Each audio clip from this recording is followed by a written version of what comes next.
Lausanne. Oui. Alors j'ai dû attendre assez longtemps là devant la salle. Je me promenais dès le soir, vers 7 heures. Et j'ai vu une petite fille, comme celle-là, qui partout cherchait quelque chose par terre. Et j'ai dit, petite fille, qu'est-ce que tu cherches? Eh bien, qu'elle me dit, j'ai perdu mon porte-monnaie.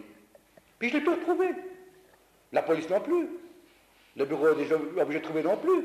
Puis je suis revenu. Mon papa m'a bien fessé, m'a bien battu, mon papa. C'est qu'on n'est pas riche chez nous. Puis je suis revenu voir. Puis j'ai dit, mais comment tu t'appelles? Ben, Jeannette. Ah, Jeannette. Puis j'ai dit, Jeannette, est-ce que tu as prié le Seigneur? Oh oui, mais il ne m'entend pas. Mais si, non. Si, non. Si, non. Qu'est-ce qui s'était passé? Jeannette a prié, puis n'était encore pas exaucée. Qu'est-ce qu'il faut faire maintenant? Est-ce qu'il faut dire maintenant, Jeannette, il faut beaucoup prier? Il faut prier, Jeannette. Rien du tout ça. Moi, dans ma poche, j'avais un billet de 50 francs de trop. Oui, je l'avais là, ce billet de 50 francs. Je pouvais bien le servir à la maison aussi. Mais je savais qu'il était là, et je savais que Dieu m'avait conduit vers Jeannette, un enfant de 7-8 ans. Est-ce qu'on veut donner de l'argent comme ça? Est-ce qu'on ose comme ça prendre cette responsabilité? J'ai dit, Jeannette, tu as prié et Dieu t'a exaucé, il m'a envoyé vers toi. Je suis évangéliste, tu sais ce que c'est? Oui, je vais à l'école du dimanche. Puis elle dit, eh bien Jeannette, parce que tu as prié, Dieu t'envoie, maintenant je voudrais te demander comment tu as dans ton porte-monnaie que tu as perdu? 50 francs justement. Jeannette, voilà les 50 francs que Dieu t'a envoyés. Les voici. Elle s'est mise à pleurer de joie. Oh, qu'ils seront contents à la maison. Oui. C'est pas le tout de dire, il faut beaucoup prier quand on peut aider soi-même.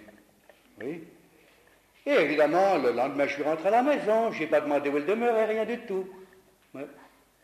Et je suis rentré à la maison. Quand je suis rentré le matin à la maison, qu'est-ce qui me manquait dans mon portefeuille? Mes 50 balles me manquaient, bien sûr. Mais il y a ma compagne qui m'attendait sur la route avec notre petite Rina sur les bras, la dernière. Puis je lui dis, comment que ça va Marguerite? De loin, elle s'appelle Marguerite, ma femme. Comment que ça va? Elle m'a dit, ben ça va bien. Elle m'a dit, tu vois, à 7h30, hier au soir, il est venu un monsieur me voir avec une voiture, un monsieur que je ne connais pas.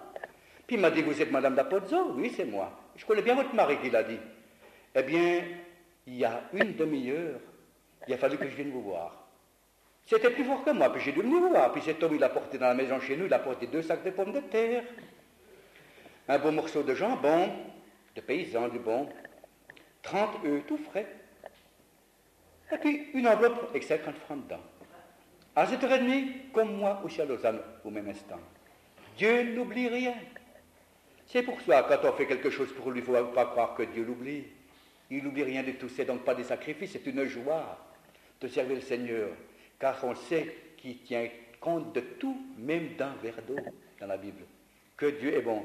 C'est pourquoi nous avons chacun notre devoir, d'une façon ou d'une autre, mais il y a une possibilité de victoire. Christ l'a accompli sur la croix de Golgotha, pas seulement le pardon des péchés, la paix, mais la victoire qui triomphe du monde, c'est notre foi, et Dieu nous l'a acquis en Jésus sur la croix. C'est merveilleux. Il n'est pas dit, ils ont vaincu par le sang de l'agneau jusqu'à l'année telle et telle, après c'était trop difficile. Il n'est pas dit, ils sont vaincus par le sang de l'agneau jusqu'au service militaire, au régiment, puis après c'était plus possible. Il n'est pas dit non plus, ils ont vaincu par le sang de l'agneau jusqu'à ce qu'ils se soient mariés, oui, puis après il arrive à la belle-mère, ça n'allait plus.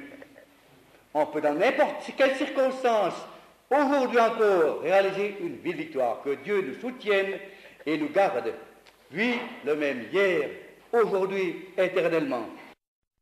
Pourquoi donc, âme craintive, quand l'épreuve fond sur toi, t'en vas-tu à la dérive, reste ferme dans la foi. Dieu demeure et sa parole dans les jours d'adversité, et le guide la boussole